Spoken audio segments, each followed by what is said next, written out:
Hello, my name is Peter Kilpatrick, and my father was William Joseph Kilpatrick, the pilot of the B-17 Flying Fortress, discussed in Gregory Freeman's book, The Forgotten 500. My dad was, in his own words, a rambling rube from the cornfields of Iowa, who grew up as a teenager during the Depression. While my grandparents were never exactly poor, neither were they well-to-do, although they always had enough to eat at their farmland in Iowa, as it was generally very productive, land that we still proudly own and farm today. Dad was bright and a sportsman. He had 17 varsity letters in sports at Tabor High School in Southwest Iowa, although he argues that the glory of that is somewhat diminished, given that there were only 20 students in his graduating class. He was a bit too unruly for college until my grandfather shipped him off to West Point in 1940. At West Point, Dad graduated with the largest class up until then, namely June 1943, more than 450 men who almost all became pilots in the European theater during the war. This was a critical stage of the war. The US had been in the war a short 18 months and had worked very hard to expand its manufacturing capabilities in order to take the war directly to the Nazis. A key target for the Allies were the oil fields controlled by the Nazis in Ploiești, Romania, which Freeman describes well in his book. Dad flew over 50 missions over both Germany and Romania, mostly B-17s, but occasionally B-24 Liberators. His base of operation was Foggia, Italy, with the 483rd Bomb Group and the 840th Bomb Squadron. The squadron was known as the Rum Hounds and included my father, Leo Brooks, known as Beatty for his beet red cheeks, and Beatty's roommate, Tom Oliver. My dad, Beatty, and Tom were all to play roles in Operation Halyard, which Gregory Freeman will go into in more detail later in our session today. While my father rarely talked about the war, one story I do remember, which says a lot about my dad, is that on a mission over Germany, he once refused to drop his payload of bombs when he realized that the target was a civilian target. My dad told his wing commander that day that the bomb bay doors had simply malfunctioned. Mr. Freeman describes the mission during which my dad was shot down over a mountainous portion of Yugoslavia. It was July the 15th, 1944, and my dad was flying the B-17 airplane with serial number 42-97653. Also on the plane were Beatty Brooks, his co-pilot, Robert Wilson, Larry Norton, and the other crew members, White, Harrell, Brothers, Bernie, and Bowers. Freeman describes how the plane was shot over Ploiești, limped its way back to Yugoslavia, and how everyone on board bailed out.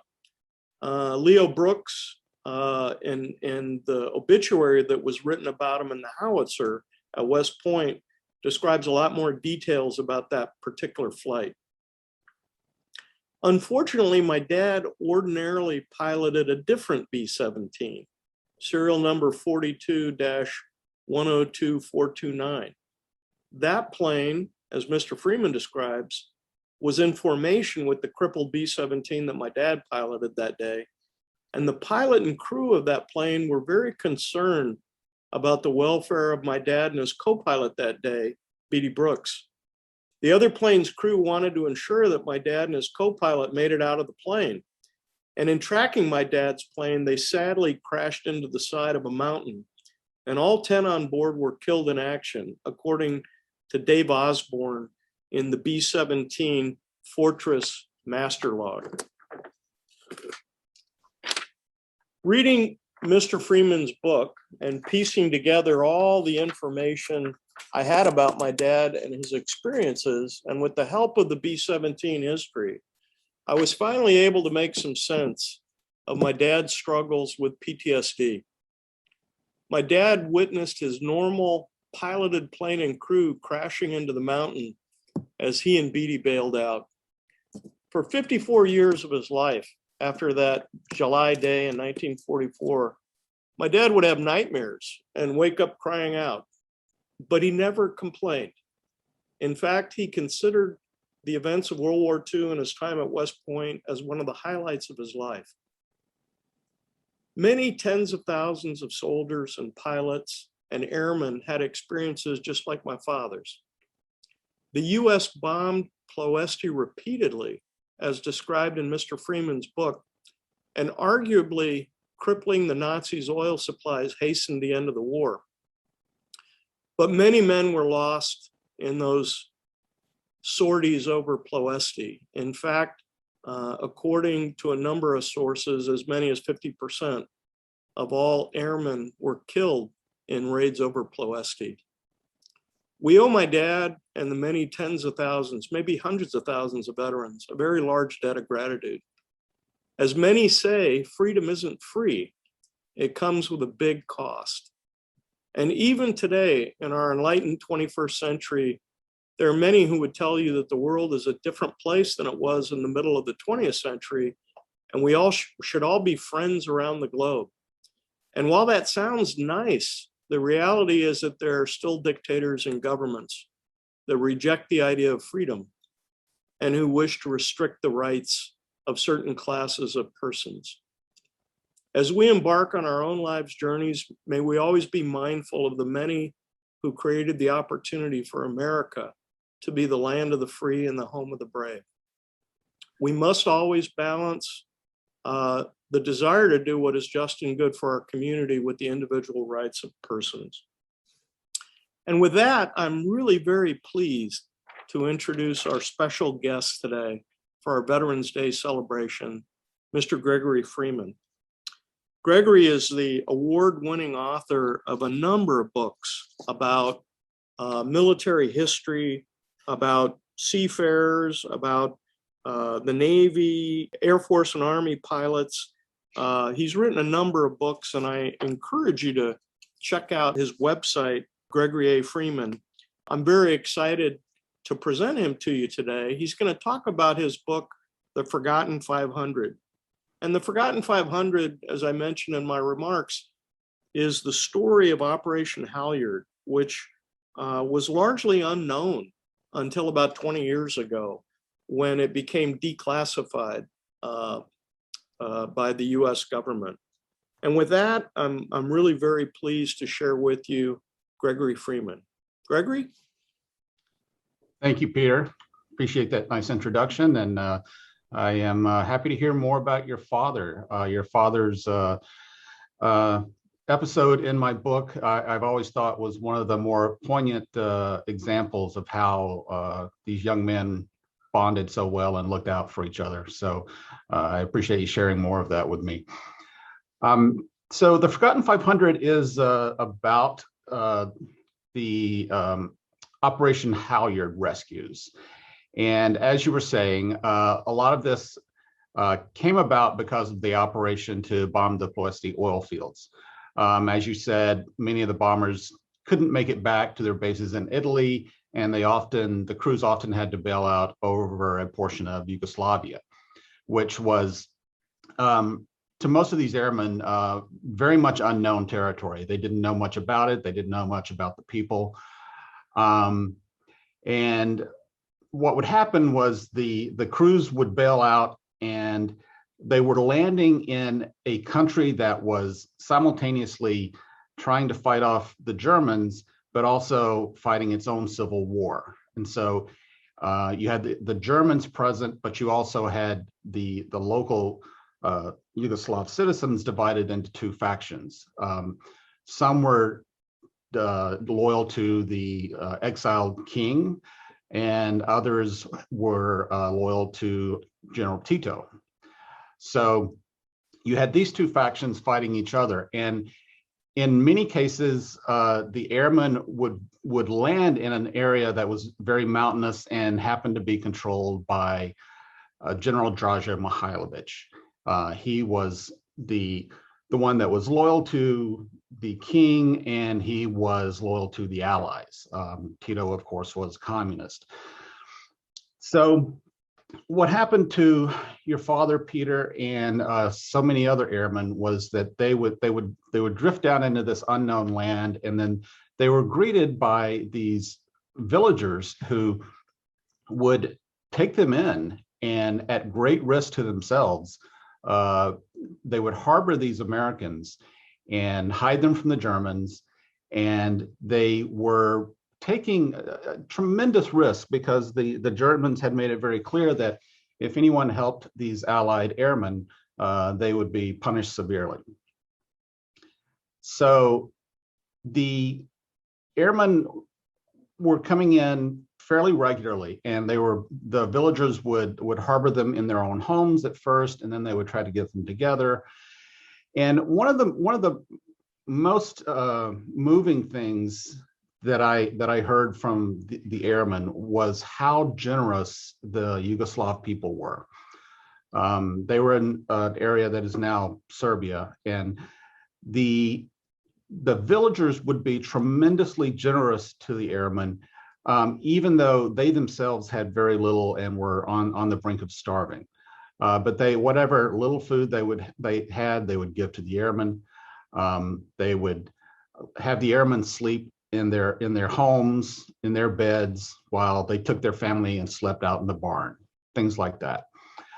And it took some of the airmen a while to understand just how generous these people were. But then as they stayed with them for weeks and months, they came to understand that these folks were being extremely generous, even though they were risking their lives and had very little to give.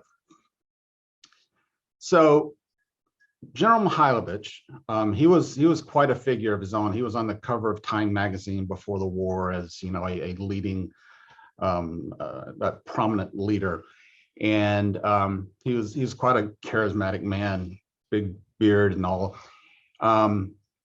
And he made it his mission to protect these airmen until they could be rescued by their own people. So they eventually started moving the airmen to a village on a mountaintop called Pranjani, which was Mihailovich's stronghold up in the mountains. That's where he and his people were centered, and it was a rough place to attack. So the Germans generally did not make offensive measures trying to get to Mihailovich and his people. So he could keep the airmen there in these villages. And eventually it got to the point that there were hundreds and hundreds of airmen there. Now, this was not entirely known to the Allies, because once these people went down after their planes crashed, it was hard to know where the airmen ended up, if they had been captured, if they were all split up everywhere. But eventually, word got back to the US, and it got back in the form of communications from people who lived in Yugoslavia there and were communicating with Yugoslavs who had immigrated to America.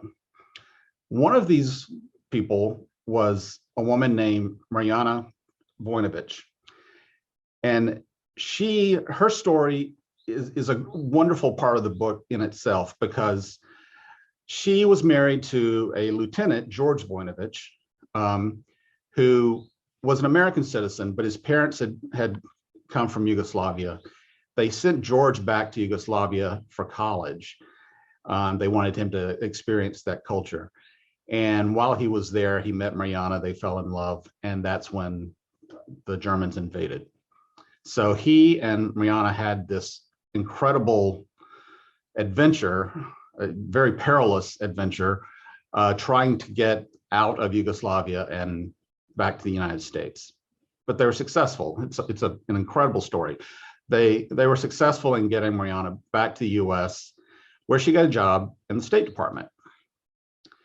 Now, George, meanwhile, becomes part of the OSS. Now, the OSS was formed in 1942. It was established by Wild Bill Donovan, who put together what he wanted to be a corps of spies and operatives who could really get the job done behind enemy lines. He had a very special idea of who he wanted these people to be. He wanted them to be very intelligent, cultured, gentlemanly, and I think I have the quote right. I think he said he wanted them to be professors who could win a bar fight. So that's the kind of guy he wanted in the OSS. Now, the formation of the OSS was, it was kind of a disruptor at the time, because up to that point, any sort of spying and what little spying and espionage was done by the State Department. But they did it in more of a sort of bureaucratic fashion. Bill Donovan wanted something much more effective once we got into the war. So we formed the OSS, which would later become the CIA. So our man, George Voinovich, is now with the OSS, and he's stationed in Bari, Italy. And he gets word from his wife back home saying, "Hey, George, have you heard about these airmen who are stranded in Yugoslavia? Or are you helping them?" And this was pretty much the first that anyone knew that the airmen were all together in one place like that and could possibly be rescued. So George starts looking into this, starts trying to put together a rescue mission to go get the airmen. And at first they think there's maybe 100 airmen. So they start trying to figure out a way to maybe get a plane in to get them or something like that. So they start out with sending in a three-man team of OSS agents, and they drop them in the cover of night to go to Pronyany and meet up with the forces of Mihailovich, actually meet the airmen who are stranded there. We had other OSS agents in the area, but this was the first time that we could actually get them into Pronyany like that to actually start working on a mission. Well, once they got there, they realized that there was a lot more than 100 airmen. It was more like 500, which greatly complicated any plans for getting them home. But they started working on it. And George and his team in Bari, Italy, came up with a plan to send in a series of C-47s. C-47 was, the workhorse airplane of the military back then. Basically a cargo plane that could be outfitted to hold people, that kind of thing. But the challenge was how to get them in, because Pronyany was on a mountaintop. There was no airport, nothing even remotely like an airfield. It was surrounded by mountainous areas, and then down in a valley nearby, there was a German garrison. So getting any sort of rescue vehicles either in by land was out of the question, and getting a C-47 to land there, that was going to be challenging. But they decided that they could do it if they got a message to the airmen who were stranded there that they had to build their own airfield. So the OSS agents, the team on the ground there, Musilin, Jabilian, Lalich, they started working with the airmen to build their own airstrip. Now they had to do this essentially with just whatever farm tools were around, and even those were not very plentiful. And they had to do it without the nearby Germans realizing that they were in fact building an airfield. So they would work during the day, but at any time a German airplane came overhead, they had to scatter into the tree lines so that it wasn't obvious what they were doing. Now, meanwhile, there's lots of things going on in Washington and London, because Mihailovich, the Yugoslav general who was protecting them at this point, had been a darling of the Allies up to this point. He was seen as the future leader of Yugoslavia. They certainly wanted him to win their civil war, not Tito. But at some point during the war, that started changing.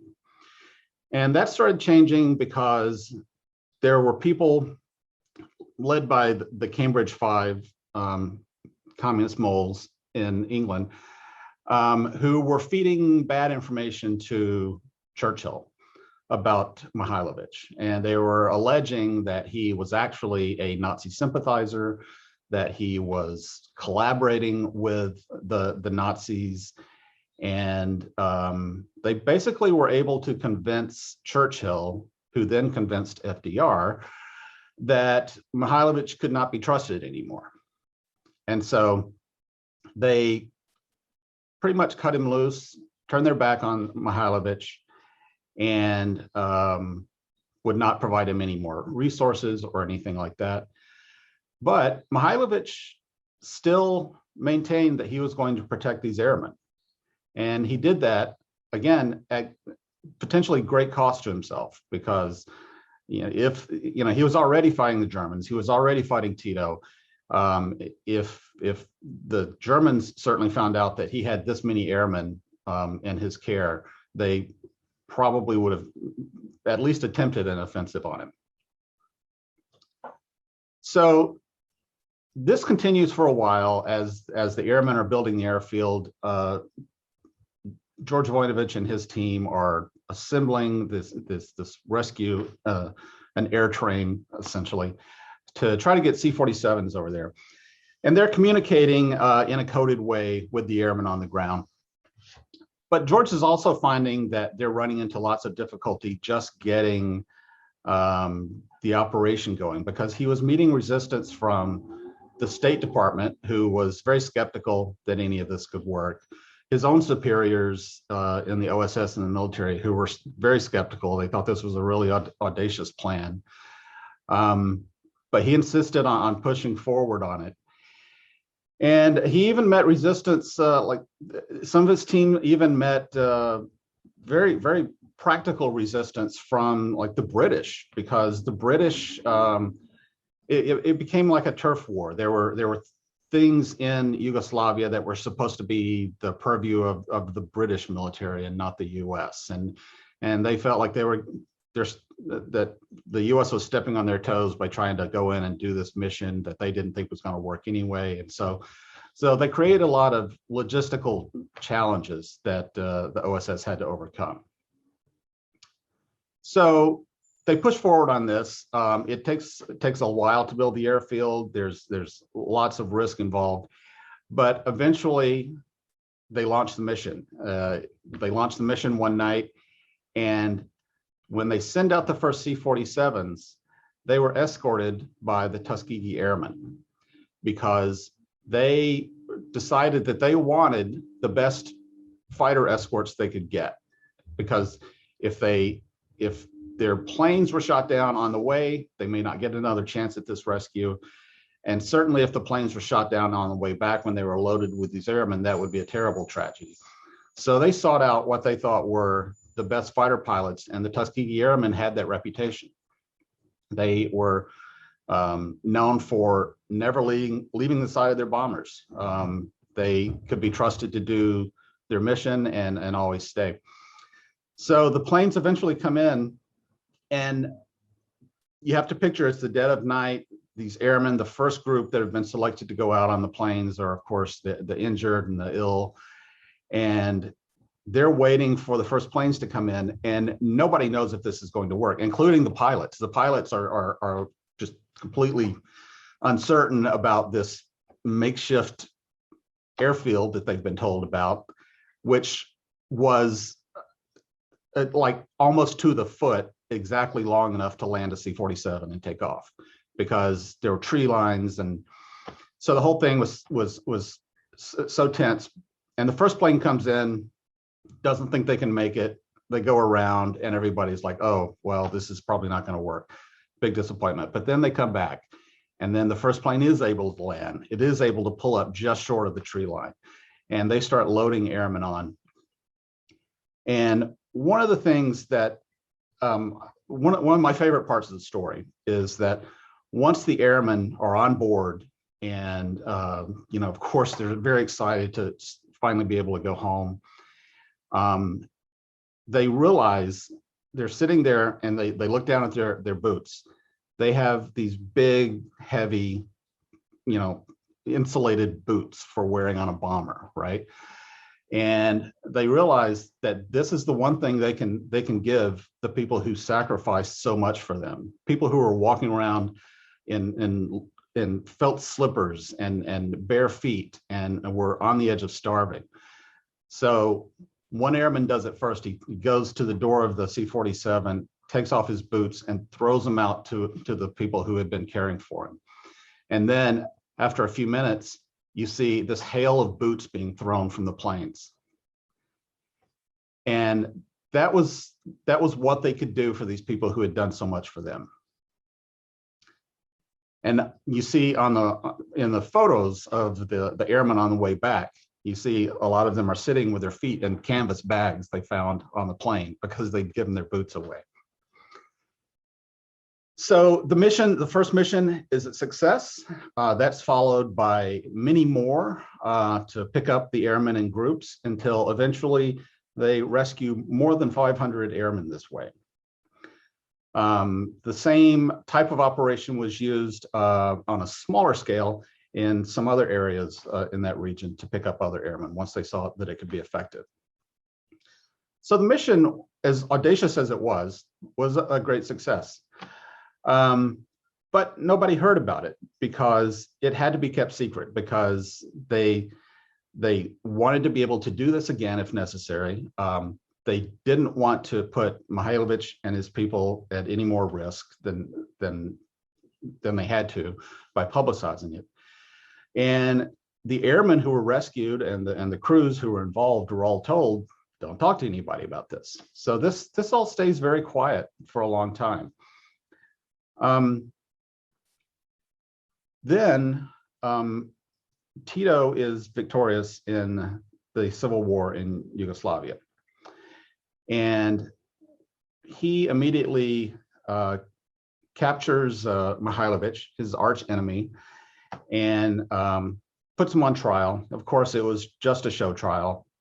He was accused of all sorts of collaboration with the Nazis and executed.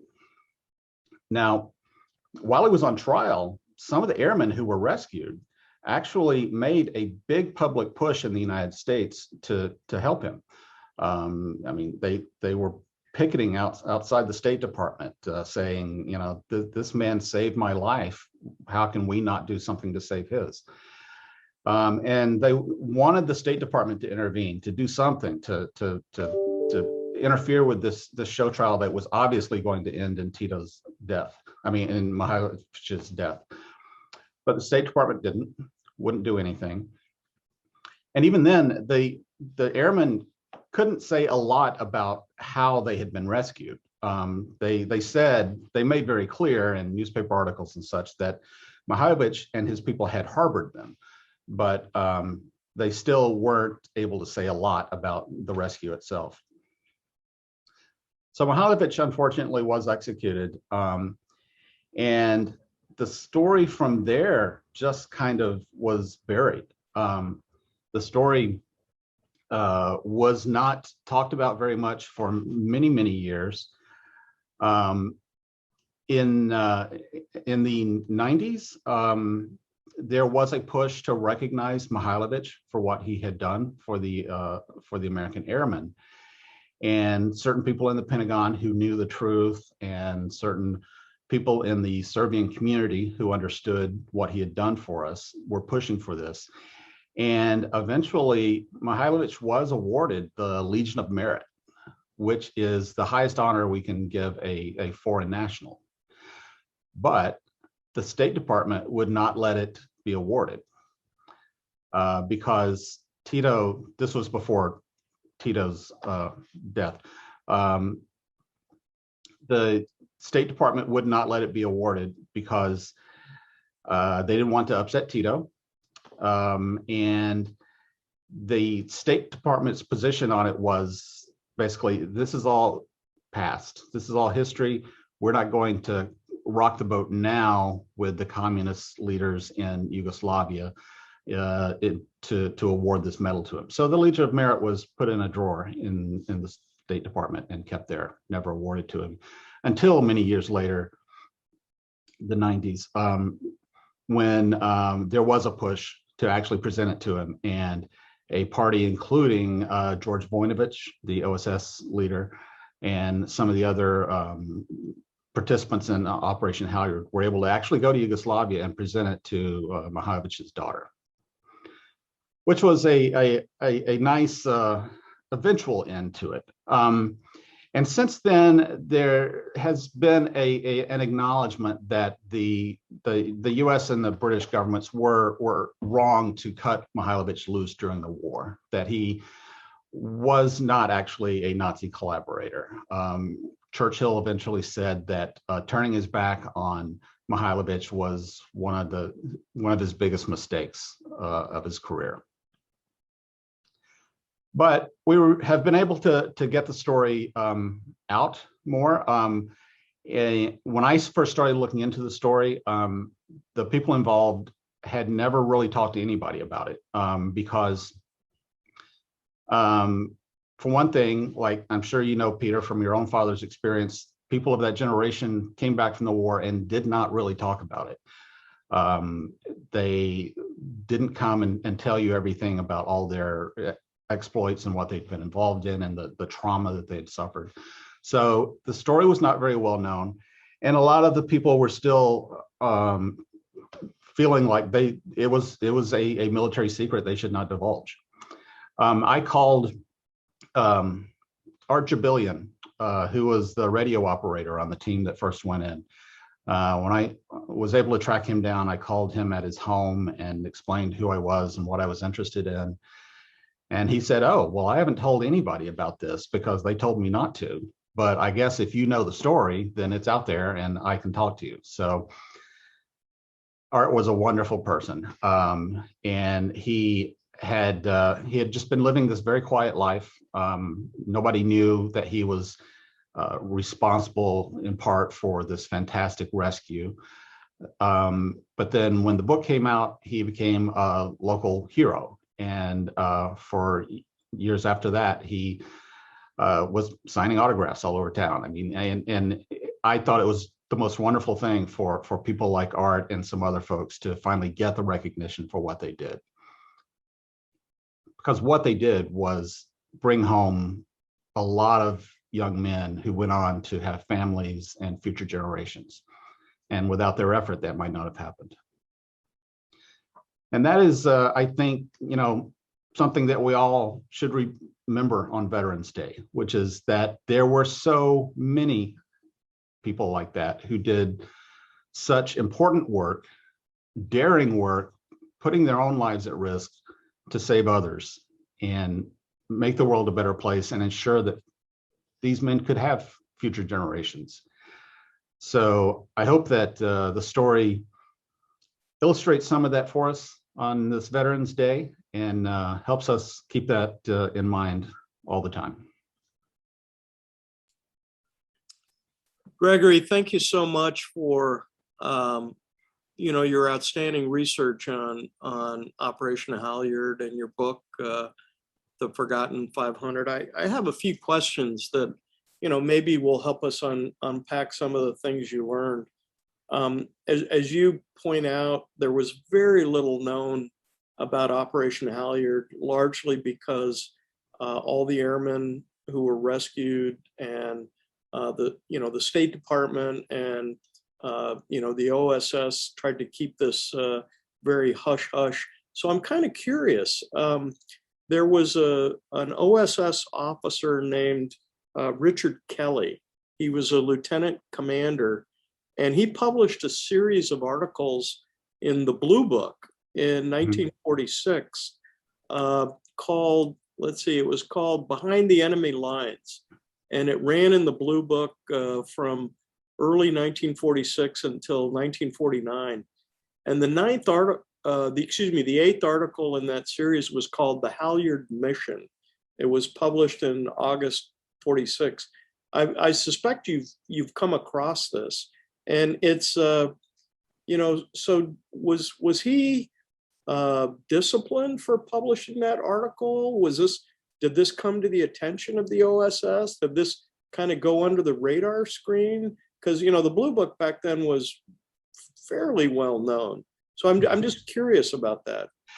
Yeah, I have wondered about that myself. And I'm not sure exactly what the answer is, except that possibly just because of who he was, it kind of flew under the radar a little bit.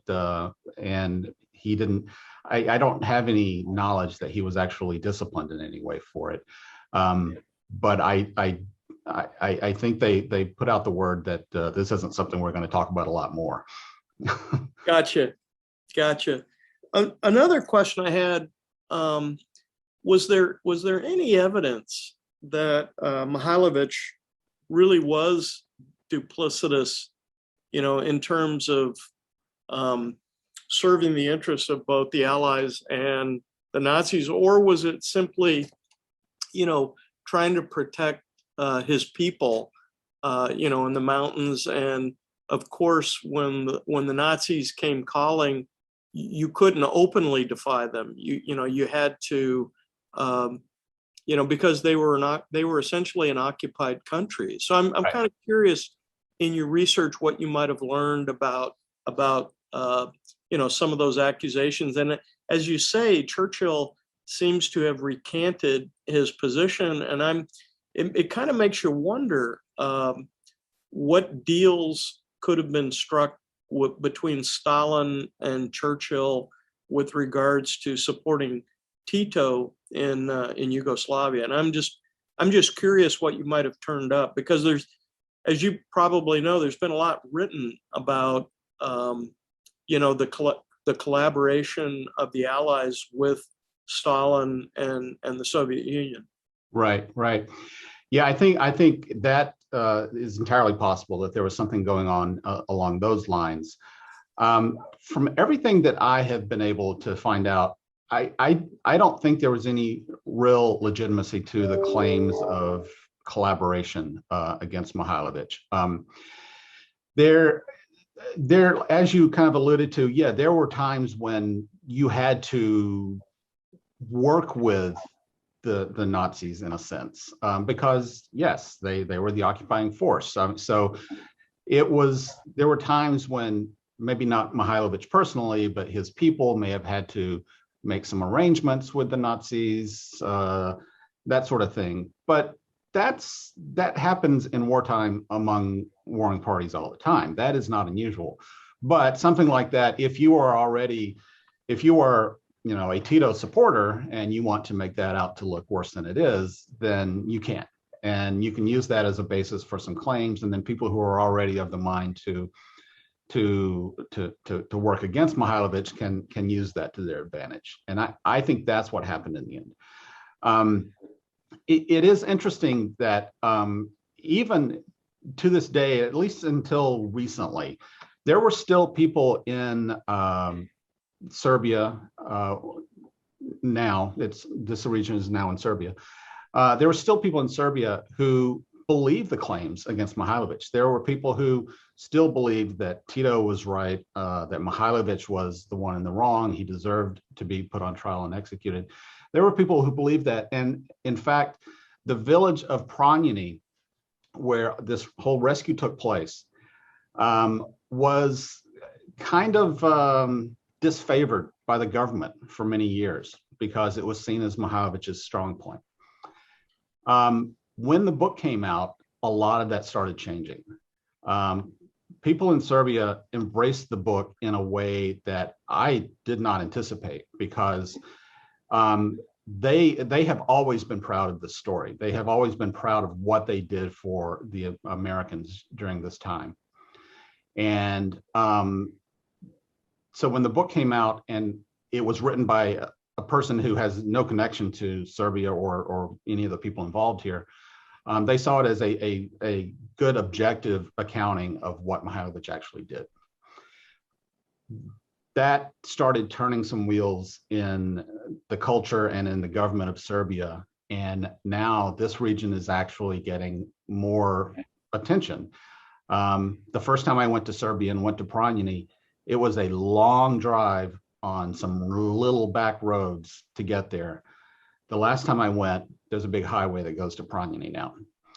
And the actual airfield where the rescues took place has been restored. The first time I went, the field was still there, but it was planted with potatoes. Now, I went about a year ago. It is now restored as an actual working airfield. You can land a plane on it again. And there is a beautiful memorial to Operation Halyard and everything that happened there. So it's been wonderful to see some of those improvements for the people who very much remember this story over there. I have talked to people over there who tell me, yes, my grandfather was one of these people who helped those airmen, and they are so proud of it. Yeah, even though my dad never really talked about his time in Yugoslavia, I know he was very grateful for the way he was treated and the courtesy he was shown. It meant a lot to him. Gregory, I wanted to talk a little bit about some of your other books, seeing as how this is a Veterans Day celebration. You've written a number of other books that are just really outstanding remembrances of heroic ventures elsewhere in the war. So tell me a little, and they're all highly rated. I was out on Amazon and very impressed with the ratings that your books get. Tell me a little bit about the last mission of the Wham Bam Boys, which occurred almost contemporaneous with the Operation Halyard. Yeah, that is that's a fascinating, sad story, but fascinating story about a bomber crew that the short version of it is they were shot down. They were captured by Germans. And as they were being transported from one place to another, they had to go on foot through a village. And this village had been bombed terribly. Actually by a Canadian crew, but they thought these Americans walking through their village were the ones who had actually bombed them the night before. And so the citizens reacted very violently. They essentially lynched these airmen. It was a terrible scene. And in the end, when the war ended and the Allies were looking at potential war crimes trials, they actually selected this case as the first war crimes trial because they saw some significance in the fact that it was local civilians, and so many of them, who had participated in this. And they actually organized a very fair trial, but it was thorough, and many of the citizens were actually held accountable and even executed for it. Wow, interesting story. Last question. At one point in time, I understood that Operation Halyard was the largest rescue mission during active wartime in U.S. military history. Did you ever come to understand that, or what's your, because 500 men, or I think it was 530 or something. 12, I think. Yeah. 512, yeah. Yeah. What's your understanding about that? I think that is true. People can quibble with how you define rescue and how you count numbers and so forth. But yeah, in terms of actually going in and scooping up a lot of people at one time or over a short period of time, I would call it the largest rescue in combat. Amazing story. Well, Gregory, we're so very grateful that you joined us on Veterans Day to celebrate all those men and women who have contributed so much to protecting our freedoms, to making enormous sacrifices for the country. And again, I hope that our viewers, learn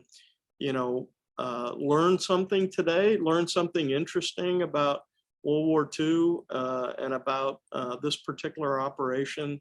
I've always thought, partly because of my dad, but also partly because World War II just always seemed like a war that we had to fight. We really had no choice, as Hitler was, wreaking havoc in Europe, and not only, the Holocaust, but killing civilians really all over Europe Right. and around the world. And so this has been a very uplifting story for us. And I just really want to thank you for joining us today and for helping us celebrate all those people the way they should be celebrated. Well, thank you for giving me the opportunity. It's been a pleasure, and I honor all our veterans today. We should always remember.